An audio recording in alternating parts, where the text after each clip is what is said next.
Le silence peut être une arme, l'attitude, un langage, les actions, une preuve indiscutable. Mais combien de personnes réalisent réellement à quel point elles sous-estiment leur propre impact? Dans un monde où tout le monde parle, où chacun cherche à justifier sa valeur à travers des mots, des explications et des démonstrations inutiles, il existe une autre voie, une voie plus subtile, mais infiniment plus puissante. Une voie qui vous permet de capter l'attention, d'imposer votre présence et de marquer durablement les esprits, sans jamais avoir besoin de vous vendre. Pensez aux figures les plus influentes de l'histoire, aux grands leaders, aux penseurs, aux entrepreneurs de génie, aux artistes intemporels. Leur pouvoir ne résidait pas dans leur capacité à parler plus fort que les autres. Il ne venait pas de leur besoin de convaincre, de prouver ou d'expliquer pourquoi ils méritaient d'être écoutés. Leur pouvoir venait de ce qu'ils incarnaient, de cette énergie invisible qui les rendait incontournables, même dans le silence. L'homme qui parle trop perd souvent en crédibilité. Plus il tente d'expliquer sa valeur, plus il envoie le signal inconscient qu'il doute de lui-même. À l'inverse, celui qui maîtrise l'art du silence, celui qui laisse ses actions parler à sa place, celui qui sait où et comment placer son énergie, impose naturellement le respect. C'est un principe universel. Dans une salle de réunion, sur une scène, dans un cercle social, dans une négociation, ceux qui impressionnent ne sont pas ceux qui crient leur importance, mais ceux qui laissent une empreinte qui perdure bien après leur départ. Regardez autour de vous. Qui sont les personnes qui captivent naturellement l'attention? Qui sont celles dont on se souvient, même lorsqu'elles ne sont plus là? Ce ne sont pas celles qui cherchent désespérément à exister. Ce sont celles qui maîtrisent leur attitude, qui contrôlent leur image, qui comprennent la puissance de la rareté et qui savent qu'un mot bien placé vaut 1000 explications inutiles. Et si vous pouviez, vous aussi, accéder à cette puissance, si vous pouviez vous démarquer sans jamais avoir à vous justifier, si vous pouviez transformer votre présence en une force indiscutable, en un message silencieux mais implacable. C'est exactement ce que nous allons voir aujourd'hui. Dans cette vidéo, vous allez découvrir 6 principes essentiels qui vous permettront de démontrer votre valeur sans dire un mot. Des concepts puissants, appuyés par des exemples concrets, des stratégies psychologiques et des clés qui vous donneront un avantage immédiat dans vos interactions quotidiennes. Nous parlerons du pouvoir du silence, cette capacité rare qui impose le respect et crée une aura de mystère. Nous verrons ensuite comment l'attitude seule peut transformer votre perception, comment chaque détail de votre posture, de votre regard, de vos mouvements, peut envoyer un message bien plus fort que des paroles. Nous explorerons aussi l'idée que les actions parlent plus fort que les mots et comment certaines personnes parviennent à marquer durablement les esprits simplement en agissant au lieu de parler. Mais ce n'est pas tout. Vous découvrirez aussi le secret de la rareté, pourquoi être sélectif vous rend inestimable et comment vous pouvez appliquer ce principe immédiatement. Nous verrons comment maîtriser l'impact invisible, cette empreinte que vous laissez derrière vous et qui continue à exister bien après votre départ. Et enfin, nous dévoilerons la règle d'or ultime, cette clé qui lie tous ces principes ensemble et qui vous permettra de briller sans jamais avoir à forcer. Vous l'avez compris, cette vidéo va bien au-delà des conseils classiques sur la confiance en soi et la communication. Ici, nous parlons de transformation, d'un changement radical dans la manière dont vous vous présentez au monde, dans la manière dont vous imposez votre présence, dans la manière dont les autres vous perçoivent et se souviennent de vous. Et croyez-moi, le dernier point que nous aborderons est sans doute le plus puissant de tous. Une règle simple, mais tellement ignorée, qui, une fois comprise et appliquée, vous donnera une avance indéniable sur la plupart des gens. Alors, restez bien jusqu'au bout. Non seulement vous allez découvrir des principes qui peuvent littéralement changer votre manière d'interagir avec les autres, mais vous allez aussi comprendre pourquoi tant de personnes échouent à se faire respecter et comment vous pouvez, vous, éviter ces erreurs dès aujourd'hui. Si ce sujet vous parle, si vous voulez apprendre à démontrer votre valeur sans jamais avoir besoin de vous justifier, alors likez cette vidéo pour soutenir le contenu et abonnez-vous pour ne rien manquer des prochaines vidéos sur la motivation, le leadership et le développement personnel. Le silence est une arme redoutable. Il intrigue, impose le respect et crée un mystère que les mots ne peuvent pas toujours égaler. Dans un monde où tout le monde parle, se justifie, argumente et cherche à prouver quelque chose, celui qui sait se taire capte immédiatement l'attention. Ce n'est pas un hasard si les figures les plus influentes de l'histoire maîtrisaient cette capacité. Prenons l'exemple de Napoléon Bonaparte. Lorsqu'il rencontrait ses officiers, il écoutait longuement avant de répondre. Il comprenait que le silence lui donnait un ascendant psychologique, car en se contenant, il laissait les autres dévoiler leurs intentions, leurs doutes, leurs failles. Il y a une tension palpable dans l'absence de mots. Lorsque quelqu'un attend de vous une réaction et que vous ne lui donnez rien, il est forcé de remplir le vide par ses propres interprétations. Ce phénomène psychologique est fascinant. Le cerveau humain a horreur du vide. Il comble donc les silences, en supposant, en analysant, en cherchant des indices. Une personne qui parle peu, qui ne cherche pas à s'imposer par la parole, envoie un signal fort. Elle montre qu'elle est maître d'elle-même, qu'elle ne ressent pas le besoin de prouver quoi que ce soit, ce qui, paradoxalement, attire le respect et suscite la curiosité. Regardez les grands leaders, les personnes qui imposent naturellement leur présence. Ils ne remplissent pas l'espace avec des paroles inutiles. Ils savent que leur silence crée une aura d'autorité et de mystère. Pensez à Steve Jobs lorsqu'il dévoilait un nouveau produit. Il ne cherchait pas à noyer son audience sous un flot de mots. Il laissait des pauses, créant ainsi un suspense naturel qui donnait du poids à chacune de ses phrases. Ce n'était pas du hasard, mais une stratégie. En laissant des silences entre ses idées, il obligeait son public à réfléchir, à attendre la suite avec impatience. Il transformait l'absence de mots en un outil de persuasion. Ce pouvoir du silence se retrouve aussi dans les relations humaines. Lorsqu'une personne s'emporte et que vous restez calme, sans répondre immédiatement, la dynamique change. La tension qu'elle cherche à imposer retombe sur elle-même. Elle devient consciente du vide que vous créez et perd son ascendant. Un grand négociateur ne s'empresse jamais de combler un silence. Il laisse l'autre s'y perdre, dévoiler ses pensées, révéler des informations qu'il n'aurait peut-être pas données autrement. Le silence est une pression subtile, un test de patience que peu savent maîtriser. Dans le monde du travail, c'est une arme redoutable. Imaginez une réunion où tout le monde cherche à se faire entendre, où chacun coupe la parole pour imposer son point de vue.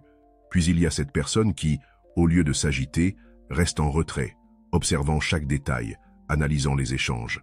Quand elle prend enfin la parole, son intervention a un poids bien plus important, car elle tranche avec le chaos ambiant. C'est la rareté qui crée la valeur. Une parole mesurée, réfléchie, vaut 1000 fois plus qu'un flot continu de discours vides. Le philosophe Sénèque disait « Parle si tu as des mots plus forts que le silence, ou garde le silence ». Cette phrase résume parfaitement la puissance qu'on peut tirer du silence. Il force à choisir ses mots avec soin, à ne pas gaspiller son énergie en discussions inutiles, à ne pas chercher à convaincre ceux qui ne veulent pas entendre. En gardant le silence face aux provocations, on désamorce les conflits. En ne cherchant pas à se justifier, on montre que l'opinion des autres ne nous définit pas. Et en restant en retrait au bon moment, on rend chacune de nos prises de parole plus précieuses. On retrouve cette même dynamique dans le jeu des regards. Un regard appuyé, un silence avant de répondre, une posture stable et ancrée envoient des signaux bien plus puissants qu'un discours précipité. C'est tout l'art de l'attente. Une personne qui sait maîtriser le silence se donne le temps de réfléchir, de comprendre son interlocuteur, de choisir le bon moment pour s'exprimer. Cette patience est une marque de force intérieure. Les meilleurs orateurs ne sont pas ceux qui parlent le plus, mais ceux qui savent doser leurs paroles. Winston Churchill, par exemple, était reconnu pour son éloquence, mais il était aussi un maître du silence. Lorsqu'il s'exprimait, il marquait des pauses stratégiques, laissant son audience absorber chaque mot. Ce n'est pas seulement ce qu'il disait qui était puissant, mais aussi ce qu'il ne disait pas. Ces moments de vide forçaient les gens à se concentrer, à anticiper la suite. Il savait que le silence crée une attente, et que cette attente donne plus d'impact à chaque mot prononcé. Si vous voulez imposer votre présence sans dire un mot, commencez par observer comment les autres remplissent l'espace. Regardez ceux qui parlent trop, qui s'agitent, qui cherchent à impressionner par la quantité plutôt que par la qualité. Puis regardez ceux qui restent calmes, qui n'interviennent que lorsqu'ils ont quelque chose de significatif à dire. Vous verrez rapidement où se situe le véritable pouvoir. Le silence n'est pas un vide, c'est un espace chargé d'intensité. C'est un message en lui-même, une façon de montrer que vous êtes en contrôle, que vous n'avez pas besoin de parler pour exister. Et c'est justement cette absence de besoin qui vous rend plus fort. L'attitude précède les mots. Avant même que vous ne prononciez une seule syllabe, votre posture, votre regard, votre manière de bouger et de respirer envoient déjà un message.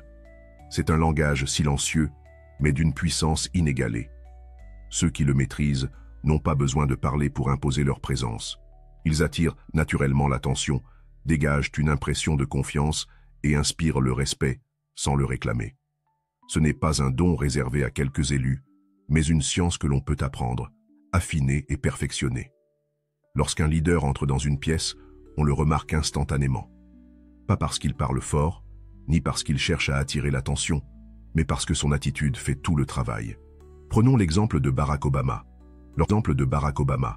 Lorsqu'il marchait sur scène, il ne pressait jamais le pas. Son allure était mesurée, posée. Il prenait le temps d'installer sa présence, de capter l'énergie de la salle avant même d'ouvrir la bouche. Son regard était assuré, son dos droit, ses mouvements précis.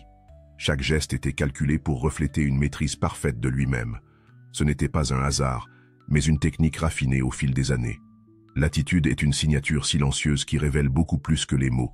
Une posture affaissée, un regard fuyant, des gestes nerveux trahissent l'incertitude et l'hésitation. À l'inverse, un port de tête élevé, une démarche fluide et un regard ancré dans le moment présent dégagent immédiatement une impression de maîtrise. C'est ce qui fait toute la différence entre une personne qui subit son environnement et une autre qui le domine naturellement. L'effet de l'attitude est visible dans toutes les interactions sociales.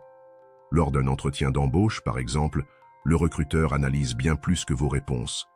Il scrute votre manière de vous asseoir, la manière dont vous occupez l'espace, le rythme de votre respiration. Si vous vous tenez droit, que vos gestes sont contrôlés, que votre regard reste stable, vous donnez une impression de calme et d'assurance. À l'inverse, un candidat qui croise les bras, qui bouge trop ses mains ou qui évite le regard, envoie inconsciemment des signaux de doute et d'inconfort. Les meilleurs communicants le savent, tout commence par le corps. Les acteurs de théâtre, par exemple, passent des années à apprendre comment occuper l'espace, comment donner du poids à leurs gestes, comment maîtriser le moindre mouvement pour renforcer leur présence scénique. Regardez un acteur comme Daniel Day-Lewis. Son jeu ne repose pas seulement sur les dialogues, mais sur sa posture, son regard, sa manière de respirer. Il incarne chacun de ses rôles avec une intensité qui dépasse les mots. Dans la vie quotidienne, cet art de l'attitude peut transformer la perception que les autres ont de vous. Dans une conversation, celui qui parle en maîtrisant ses gestes et en conservant un ton posé impose naturellement son rythme. À l'inverse, une personne qui parle trop vite, qui s'agite ou qui coupe la parole semble manquer de contrôle.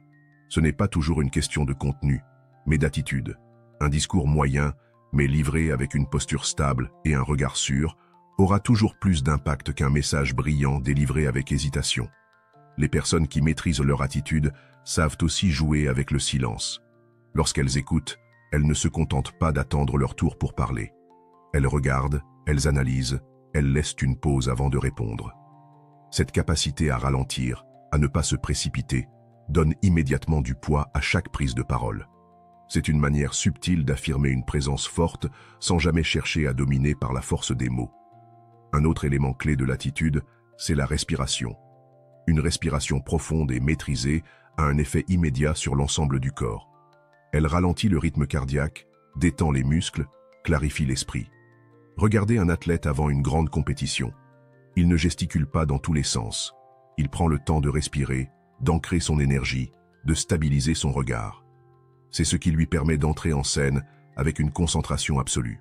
La gestuelle est un autre pilier fondamental. Un mouvement précis et contrôlé transmet un sentiment d'assurance.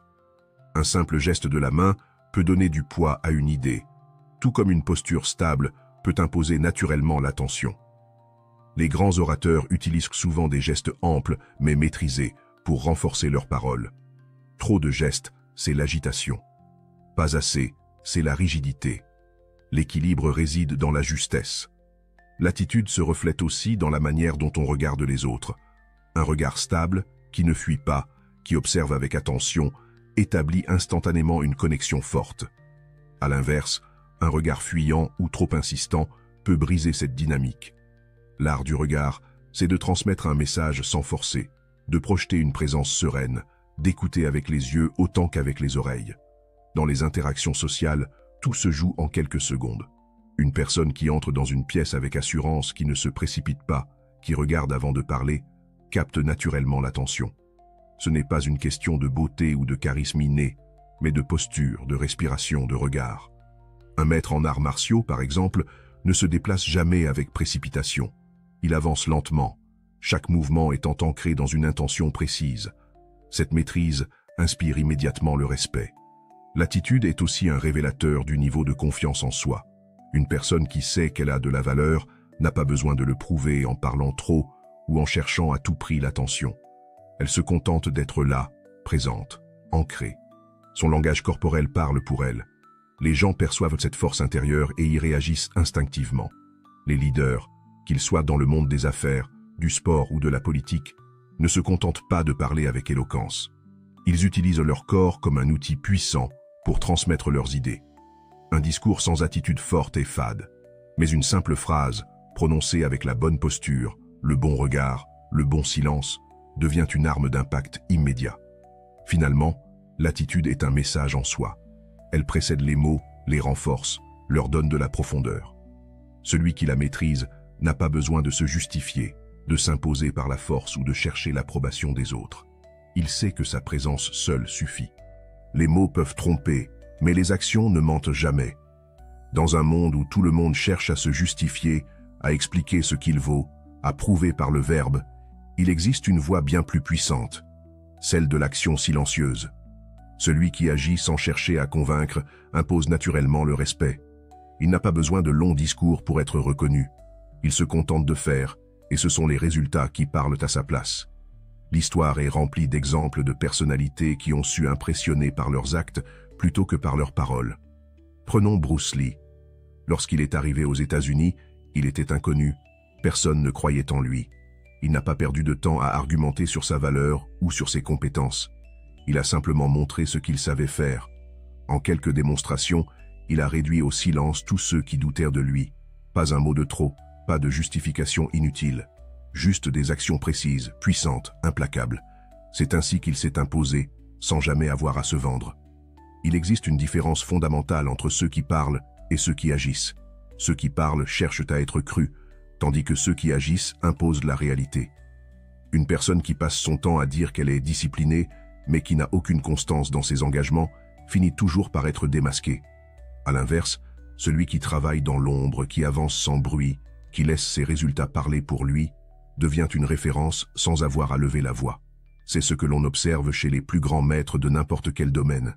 Ils ne cherchent pas l'attention, ils ne revendiquent rien. Ils incarnent leur savoir par leurs actes.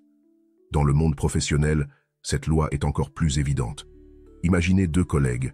L'un passe son temps à expliquer à son supérieur à quel point il est compétent, à réclamer des promotions, à se mettre en avant dès qu'il en a l'occasion. L'autre ne dit rien. Il travaille, il maîtrise son sujet, il livre des résultats impeccables sans bruit. Au final, qui impressionne vraiment? Celui qui fait. Parce que la parole est éphémère, alors que l'action laisse une trace indélébile. Le stoïcien Marc Aurèle l'exprimait parfaitement. Ne parle pas de ce que doit être un homme de bien, sois un homme de bien. Il y a dans cette philosophie une vérité absolue. Ceux qui doivent constamment rappeler qu'ils sont bons, qu'ils sont intelligents, qu'ils sont talentueux, révèlent en réalité un doute profond. Car si une chose est évidente, elle n'a pas besoin d'être expliquée. L'action silencieuse impose une forme d'autorité naturelle. Dans un groupe, observez ce qui se passe lorsque tout le monde débat, s'agite, cherche à avoir raison. Puis regardez celui qui, au lieu de parler, agit. Celui qui trouve des solutions au lieu de discuter sans fin. Très vite, il devient une référence. Pas parce qu'il a cherché à l'être, mais parce que ses actes le placent au-dessus du débat. C'est une leçon que l'on retrouve dans les arts martiaux. Un combattant qui passe son temps à crier, à provoquer, à se justifier, dévoile sa fragilité. À l'inverse, le vrai maître ne parle pas. Il se contente d'être prêt. Son calme, sa posture, sa capacité à ne pas réagir aux provocations en disent de bien plus que n'importe quel discours. Et lorsque vient le moment de prouver sa valeur, il le fait sans un mot, par un simple mouvement précis et décisif. Dans les relations humaines, ce principe est tout aussi puissant. Lorsqu'une personne ressent le besoin constant d'expliquer pourquoi elle est digne de respect, pourquoi elle mérite d'être aimée, pourquoi elle est importante, elle se place inconsciemment en position de faiblesse. Car celui qui est sûr de sa valeur n'a rien à prouver. Il laisse ses actes parler pour lui. C'est cette attitude qui impose une présence forte, qui force l'admiration sans jamais chercher à la réclamer. Les grands entrepreneurs, ceux qui ont réellement changé le monde, n'ont pas perdu leur temps à convaincre par des discours vides. Ils ont montré ce qu'ils savaient faire. Elon Musk ne passe pas son temps à dire qu'il va révolutionner l'industrie spatiale. Il envoie des fusées. Le véritable impact se mesure à l'action, et non à la promesse de l'action. Il y a une force dans le fait d'avancer sans bruit. Ce qui est visible immédiatement est souvent éphémère, alors que ce qui se construit dans l'ombre est inébranlable. Un arbre ne crie pas qu'il pousse, il grandit simplement. Et plus il grandit, plus il devient impossible à ignorer. Dans un monde où l'apparence et la mise en scène prennent une place immense, choisir d'agir plutôt que de parler est une posture rare et donc précieuse. La discrétion est une stratégie redoutable. Elle permet d'avancer sans éveiller de résistance, sans attirer l'opposition, sans provoquer l'opposition, sans provoquer l'envie ou la jalousie. Et au moment où l'on réalise l'étendue du travail accompli, il est déjà trop tard pour l'ignorer. Les actions laissent une empreinte durable. Elles construisent une réputation qui ne repose pas sur des paroles, mais sur des faits. Celui qui comprend cela cesse de gaspiller son énergie à convaincre. Il se concentre sur ce qui compte vraiment. Faire, construire, progresser. Finalement, ce sont toujours ceux qui agissent en silence qui finissent par impressionner le plus. Non pas parce qu'ils l'ont cherché, mais parce qu'ils ont compris que la valeur réelle ne se proclame pas, elle se démontre. La rareté a toujours fasciné. Ce qui est abondant est souvent négligé, tandis que ce qui est difficile à obtenir attire l'attention, suscite l'envie et finit par prendre une valeur presque mythique. C'est un principe fondamental, valable dans tous les aspects de la vie, les relations humaines, le monde professionnel, le marché de l'art, la perception de soi. Ceux qui comprennent cette dynamique savent que ce n'est pas en se rendant disponible à tout moment, en donnant leur énergie à n'importe qui, en courant après l'approbation des autres qu'ils gagnent en valeur. C'est tout le contraire. La puissance vient de la capacité à être sélectif. Dans l'histoire, les figures les plus respectées, les plus influentes, ont toujours su préserver une part de distance, un certain mystère. Prenons l'exemple de Léonard de Vinci. Son génie n'a jamais été bradé. Il ne réalisait pas d'œuvres en série. Il choisissait ses projets avec soin. Il disparaissait parfois pendant des années avant de dévoiler une nouvelle création. Chaque peinture, chaque invention devenait précieuse non seulement à cause de son talent, mais aussi parce que l'offre était limitée. Ce principe de rareté a rendu son travail intemporel. C'est la même logique qui régit le monde du luxe. Pourquoi certaines montres, certaines voitures, certaines œuvres d'art atteignent des prix faramineux? Parce qu'elles ne sont pas accessibles à tout le monde. Ce ne sont pas seulement les matériaux ou le savoir-faire qui font la différence, c'est le fait que ces objets sont rares, difficilement obtenables. Ce phénomène s'applique aussi aux individus. Une personne qui est toujours disponible, qui dit oui à tout, qui cherche à plaire à tout prix, finit par être perçue comme interchangeable. À l'inverse, celui qui choisit où il investit son temps et son énergie devient immédiatement plus précieux. Le psychologue Robert Cialdini, dans son ouvrage sur l'influence, explique comment la rareté joue un rôle décisif dans la perception de la valeur. Une simple annonce indiquant qu'un produit est en stock limité suffit à déclencher une ruée d'acheteurs. Pourquoi? Parce que le cerveau humain associe instinctivement la rareté à la valeur. C'est un mécanisme profond qui dépasse la simple logique. Quand une chose devient difficile à obtenir, elle devient irrésistible. Appliquer ce principe à soi-même est l'un des leviers les plus puissants pour imposer sa présence sans avoir à se justifier. Dans les relations sociales, ce phénomène est flagrant. Pensez à ces personnes qui ne cherchent pas à attirer l'attention, qui ne sont pas toujours disponibles, qui ne répondent pas immédiatement aux sollicitations. Elles suscitent l'intérêt précisément parce qu'elles ne sont pas dans une quête constante de validation. À l'inverse, quelqu'un qui se précipite à la moindre demande, qui est toujours là, qui veut être aimé de tous, finit par être pris pour acquis. Ce n'est pas de la froideur, ni de l'arrogance, mais une compréhension profonde de la psychologie humaine. Les leaders et les figures d'autorité comprennent ce principe instinctivement. Ils ne s'exposent pas à tout va. Dans le monde professionnel, cette dynamique est encore plus marquée. Un consultant qui facture ses services à un tarif élevé, qui sélectionne ses clients, qui ne travaille pas avec tout le monde, est perçu comme bien plus compétent que celui qui accepte toutes les missions sans distinction. Non pas parce que ses compétences sont nécessairement supérieures, mais parce qu'il maîtrise la perception de sa valeur. Ce qui est difficile à obtenir est perçu comme ayant plus de mérite. Les artistes l'ont bien compris également. Regardez Banksy, ce street artiste mondialement connu. Il aurait pu vendre son travail à grande échelle, multiplier les collaborations commerciales, Mais il a choisi une autre approche. Il ne révèle pas son identité. Ses œuvres apparaissent de manière imprévisible. Elles sont rares. Et c'est cette rareté qui a fait exploser sa notoriété. Ce principe est universel. Ce qui est facilement accessible est souvent sous-estimé. Ce qui est limité devient désirable. Il ne s'agit pas de manipuler ou de feindre l'inaccessibilité, mais d'adopter une posture qui reflète une véritable maîtrise de son temps et de son énergie. Il s'agit de comprendre que tout donner, à tout le monde, sans discernement, ne mène pas à la reconnaissance, mais à l'oubli. Ceux qui brillent sont ceux qui savent quand s'effacer, ceux qui font de chaque interaction un moment qui compte réellement. Finalement, être rare, ce n'est pas disparaître, ce n'est pas se couper du monde, ce n'est pas refuser d'interagir, c'est simplement choisir. Choisir où mettre son attention, avec qui partager son énergie, quel projet mérite son investissement. C'est ne pas céder à la tentation de l'omniprésence, mais cultiver une forme de présence sélective. Et cette sélection crée naturellement un effet magnétique, un attrait qui ne repose pas sur l'excès, mais sur la maîtrise. Celui qui comprend cela cesse de chercher à plaire à tout le monde. Il ne se précipite pas pour être reconnu. Il sait que sa valeur ne se prouve pas par l'excès, mais par la rareté. Il sait que ce n'est pas en donnant sans compter qu'il devient inestimable, mais en sachant où et comment investir son énergie. C'est là que réside le véritable pouvoir. L'impact d'une personne ne se mesure pas uniquement à ce qu'elle dit ou fait sur le moment, mais surtout à ce qu'elle laisse derrière elle, ce que l'on retient d'elle après son départ.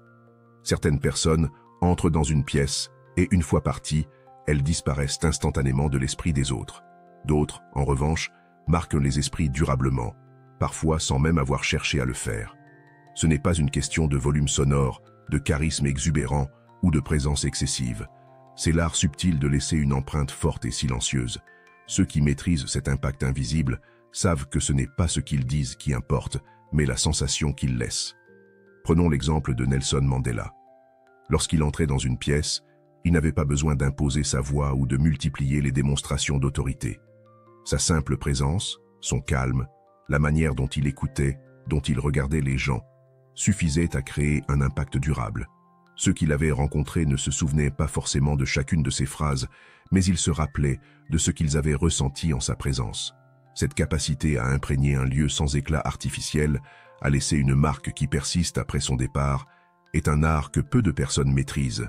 Tout est une question de perception. Une personne peut parler longtemps, argumenter sans fin, et pourtant ne rien laisser d'important dans l'esprit des autres. Une autre, en quelques mots, par sa posture, son regard, sa manière d'être, imprime un souvenir qui restera gravé. Ce phénomène est souvent inconscient. Il repose sur une alchimie subtile entre l'attitude, l'énergie transmise, la façon dont on se positionne dans l'espace et la maîtrise du silence. Regardez les grands maîtres du cinéma. Certains acteurs, comme Anthony Hopkins ou Daniel Day-Lewis, n'ont pas besoin d'en faire trop pour captiver.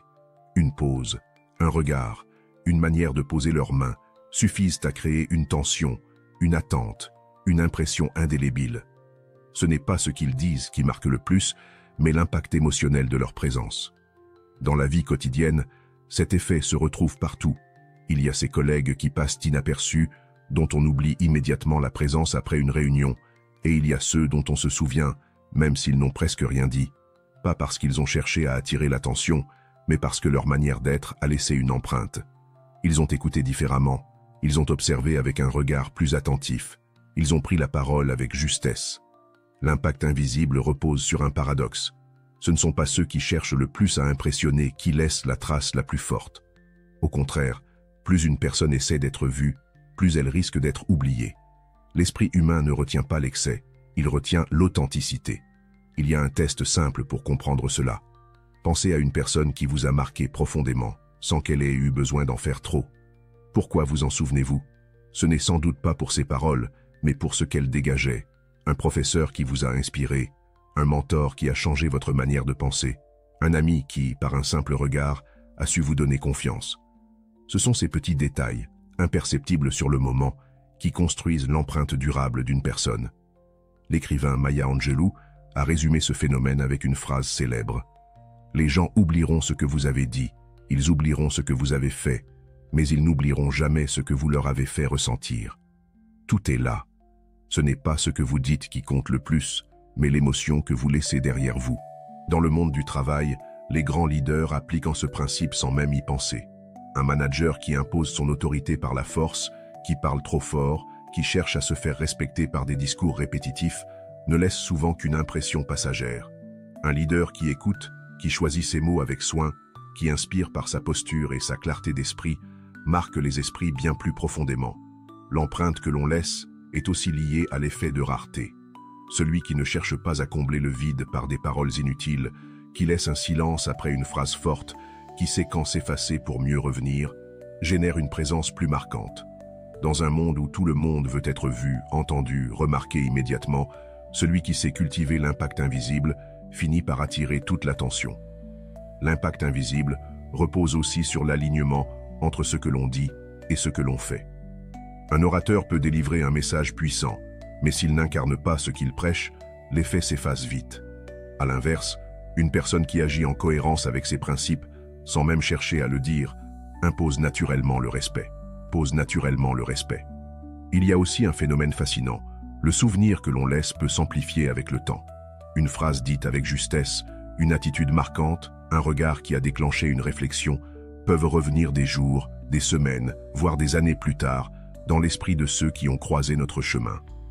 Ce n'est pas toujours immédiat, mais c'est durable. Dans les relations humaines, cette dynamique est déterminante. Une personne qui ne cherche pas à s'imposer, qui laisse aux autres l'espace d'exister, qui sait observer, écouter et intervenir seulement au bon moment, crée un effet magnétique. Elle devient une présence que l'on n'oublie pas, même si elle ne cherche pas à se rendre inoubliable. Finalement, ce qui compte, ce n'est pas tant ce que l'on montre dans l'instant, mais ce que l'on imprime dans la mémoire des autres. Il ne s'agit pas de paraître impressionnant sur le moment, mais de créer un impact qui continue à exister après notre départ. C'est cela, la véritable puissance, marquer les esprits sans avoir besoin de forcer. Il existe une règle qui traverse les âges, un principe que l'on retrouve chez tous ceux qui ont marqué leur époque, inspiré les autres et imposé leur présence sans jamais avoir à forcer. Cette règle n'est pas un secret réservé à une élite, elle n'a rien de mystique ou d'inaccessible, et pourtant, très peu de gens la maîtrisent réellement. Elle est simple dans sa formulation, mais profonde dans son application. Soyez alignés avec ce que vous incarnez. Dans un monde où tant de personnes jouent un rôle, tentent d'impressionner, cherchent l'approbation extérieure, il est facile d'oublier une vérité fondamentale. L'énergie que l'on dégage vient directement de la cohérence entre ce que l'on pense, ce que l'on dit et ce que l'on fait. Ceux qui rayonnent naturellement ne sont pas nécessairement les plus éloquents, ni les plus visibles, mais ceux qui sont en parfait accord avec eux-mêmes. Regardez les figures historiques qui ont laissé une empreinte indélébile. Gandhi, par exemple, n'avait pas besoin de crier ou d'imposer sa volonté par la force. Sa présence suffisait à inspirer des milliers de personnes. Pourquoi? Parce qu'il était parfaitement aligné avec son message. Il prônait la non-violence et il vivait selon ce principe. Il n'y avait aucune dissonance entre ses paroles et ses actions. Ce type d'intégrité est rare et c'est précisément ce qui le rendait inoubliable. Ceux qui brillent sans effort ne sont pas ceux qui cherchent à être admirés, mais ceux qui incarnent avec sincérité leurs valeurs. Prenez un artiste comme Leonard Cohen. Sa voix n'était pas la plus puissante, sa musique n'était pas la plus complexe, et pourtant il captivait. Parce que chaque mot qu'il chantait venait d'une vérité intérieure. Il ne jouait pas un rôle, il était son art. Et cela se ressentait. Dans la vie quotidienne, nous avons tous croisé une personne qui dégage une présence magnétique, sans même essayer. Ce n'est pas une question de physique, ni de statut social, ni même de charisme traditionnel. C'est cette force intérieure qui se ressent immédiatement. Quelqu'un qui sait qui il est, qui ne cherche pas à se travestir pour plaire, qui ne lutte pas contre son propre être, dégage une assurance tranquille. Cette cohérence intérieure est plus rare qu'on ne le pense. Beaucoup de gens passent leur vie à jouer un rôle, à porter des masques pour s'adapter aux attentes des autres. Mais cela crée une dissonance, et cette dissonance se ressent. C'est elle qui rend certaines personnes nerveuses, peu convaincantes ou fatiguées par leurs propres contradictions.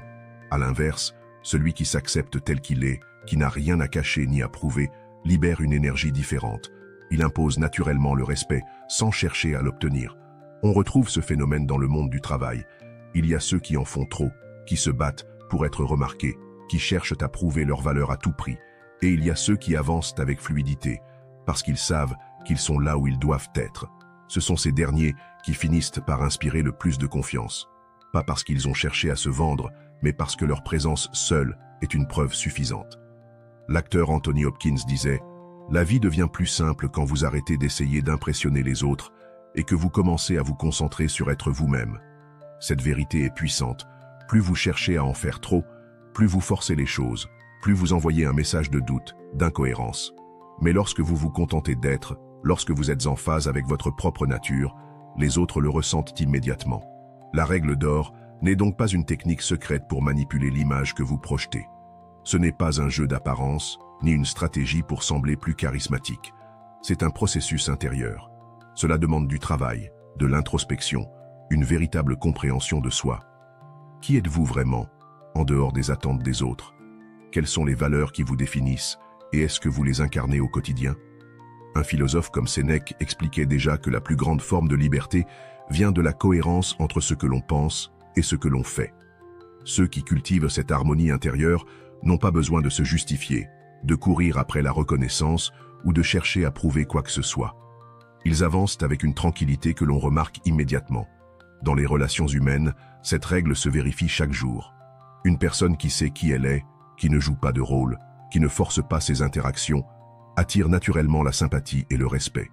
À l'inverse, quelqu'un qui se travestit en permanence, qui cherche à être aimé à tout prix, finit par lasser ou par perdre en crédibilité.